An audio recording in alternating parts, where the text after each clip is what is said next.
और दिव्यांग खिलाड़ी सम्मान समारोह में मंत्री जीवेश मिश्रा ने तेजस्वी यादव को दिव्यांग राजनीतिज्ञ करार दे दिया है। उन्होंने कहा है कि तेजस्वी यादव जो विशेष राज्य का मुद्दा उठा रहे हैं, तो उन्होंने पूछा है कि जब उनके पिता केंद्र में मंत्री हुआ करते थे उस वक्त विशेष राज्य का दर्जा क्यों नहीं दिलाया था।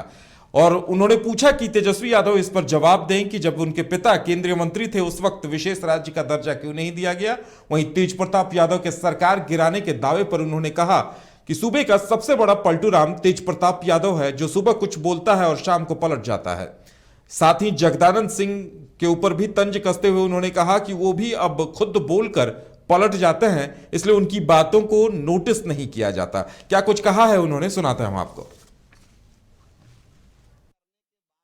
बदलाव हो सकता है और मैं बड़ा खेल का विषय था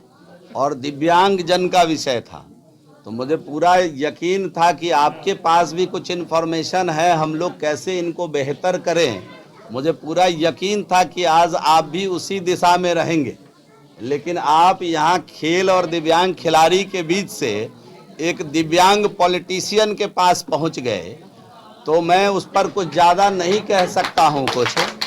तो मैं उनका भी सम्मान करता हूं, वो आ गए हैं, उनको इतनी समझ नहीं है कि कौन विशेष राज्य का दर्जा देगा, किस राज्य को विशेष राज्य बनना है।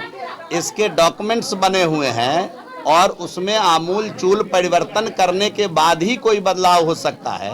और मैं बड़ा विनम्रता पूर्वक आपको कहना चाहता हूं कि एक बार उनसे पूछिएगा कि एनडीए की सरकार जब केंद्र में थी, जब केंद्र की सरकार ही दे सकती है, तो एनडीए की सरकार जब केंद्र में थी ये यूपीए की सरकार जब केंद्र में थी और उस समय उनके पिताश्री उसमें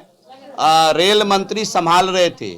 और 10 वर्षों तक ताकतवर लोग के रूप में, नेता के रूप में यूपीए के शागिर्द बने हुए थे, तो उस समय बिहार को विशेष राज्य के दर्जे की आवश्यकता नहीं थी क्या?